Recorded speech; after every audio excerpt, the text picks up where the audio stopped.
like Karen said, it's a split. My district is completely split, 50-50, Democrats and Republicans. And so how do I win over that independent voter? And that's where I need an army of people to help me win over my district, win over that independent voter. But what from I learned in my primary, I could talk about elections and election integrity. 4 years ago, that was a hot topic with Republicans. Some hated it, some loved it. It was very polarizing. But when it came to my general, I needed to appeal to that independent voter, and I couldn't talk about elections at all. Well, Fulton County elections is back in the news, as you all know, with the FBI raid. The FBI called me yesterday morning, and they're like, Commissioner Thorne, we just want to let you know you're in the affidavit that they're going to release that afternoon. But we redacted your name.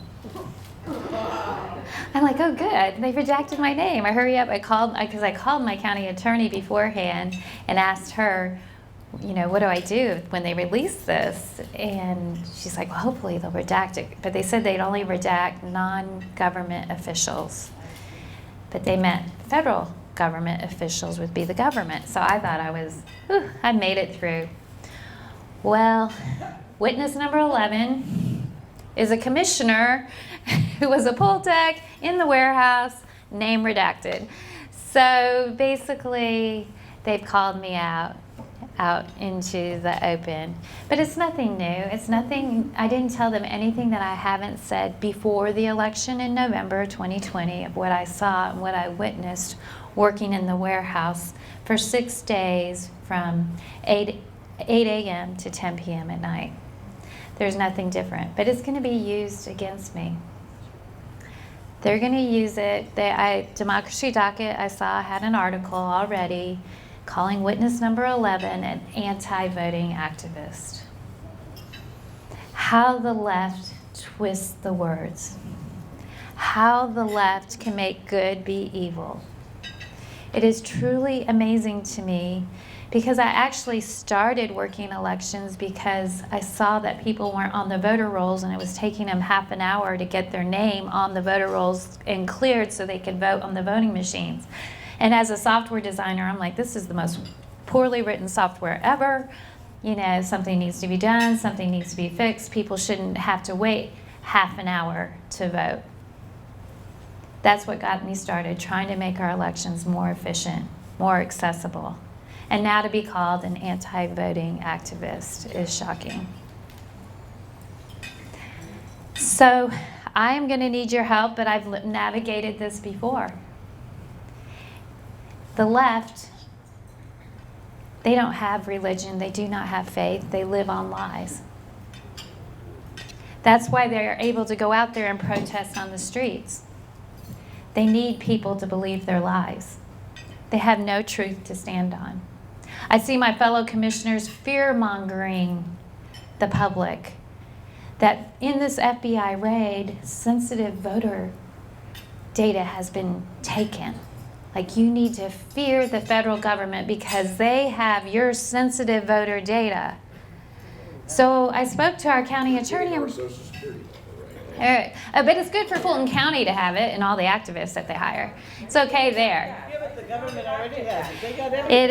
It is. And so I asked our county attorney, I'm like, what exactly is this sensitive voter data that everyone's talking about? I mean, back in 2020, we had signature verification to verify your absentee ballot if it's legit. There's no social security number. There's no driver's license number. There's nothing sensitive. It's all public data.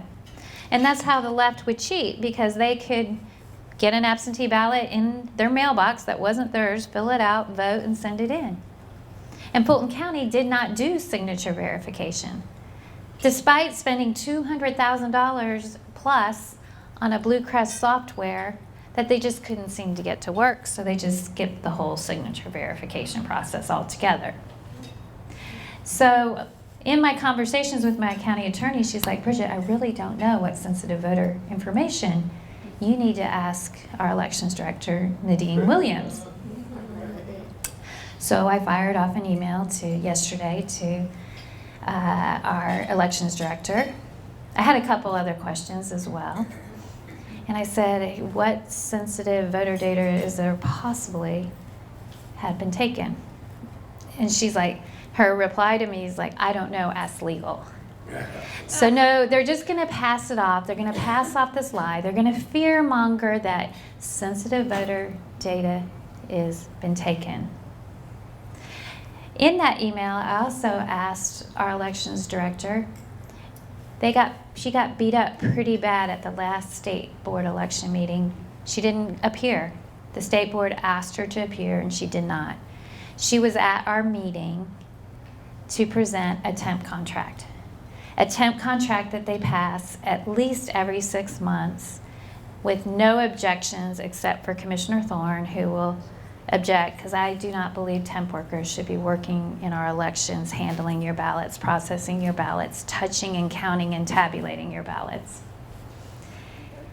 And just a couple in November, they had to pass an extended temp contract because they had a runoff race. Or a special race for SD 35, I think.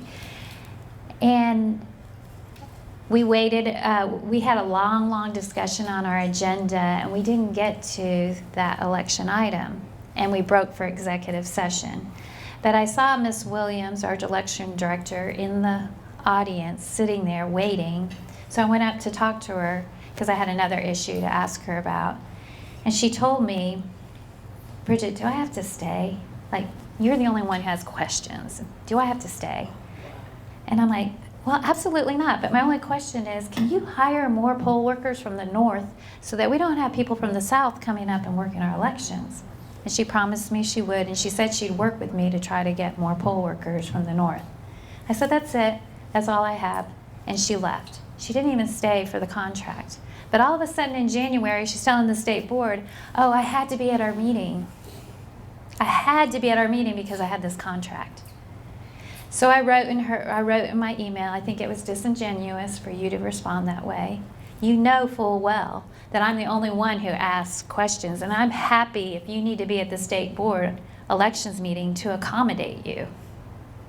And she told me in her reply that she disagreed with me. The second thing I had to ask her was about an email. An email that Joe Rossi presented at the state board election meeting, because she didn't cover that in her response. In that email, she said, Joe Rossi discovered that she was made aware that during the hand recount, she had double counted votes. Mike Prendergast from the elections group had sent her an email, and Richard Barron was copied on it, notifying them that they had double counted. Well, we know they double counted. They admitted to it in a consent decree in June of 2023. But now it appears that she knew about it before they certified that hand recount, and nothing was done.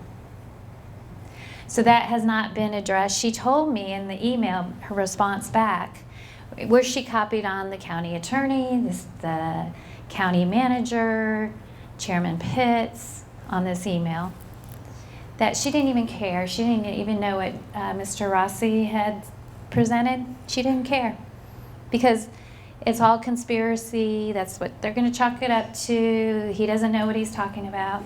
So I replied, well, here's the actual email. I feel like it's very incriminating. I don't know how to respond, but here's so that everybody on that email chain that she copied everybody on had the actual email. But this is the life I lead in Fulton County. I stand for truth. I'm not going to back down. I don't care if they call me election denier. I don't care if they call me a conspiracy theorist, because I know I stand on truth, and I can rebut anybody on that board, actually on the entire Board of Commissions. But I need you guys to go out. I need you to win people over. I need you to have conversations with friends, family, those independent voters, even if it's a hard conversation, to go out and present truth. Because there's no way, we're just going to get bluer and bluer and bluer as more and more the lies are repeated over and over and over, and the independent voter believes those lies. So I just ask for you to be winsome. Don't demand, just have conversation. Don't demand that they believe your way, and if they don't, just agree to disagree. But speak up and win people over, and hopefully you can win Fulton back. Yes. Yeah. Yes, so it's finally warmed up a little bit, and I've been going door to door for the last week, and tell people what my core issues are, but ask what's on their minds, okay? And one of the most frequent things that's brought up is election integrity. And it's not so much that, 2020 was stolen or not stolen, okay? It's that everybody knows, everybody who's paid attention seems to know that there's a lot of shenanigans that went on, a lot of things that weren't right, and they're concerned that those things might still be going on. So I just want to commend you for pushing this issue, and know that there's others of us who are carrying that as well. Well, thank you. And I do get calls from people on the south side of town that, hey, something's wrong with our elections. Keep fighting for it. Commissioner Thorne, keep trying to dig in there. We got your back on the south side. So it is all across Fulton County. No matter what political party you are, there are Democrats that are contacting me just as much as Republicans contact me as well, because they know there are shenanigans that are going on.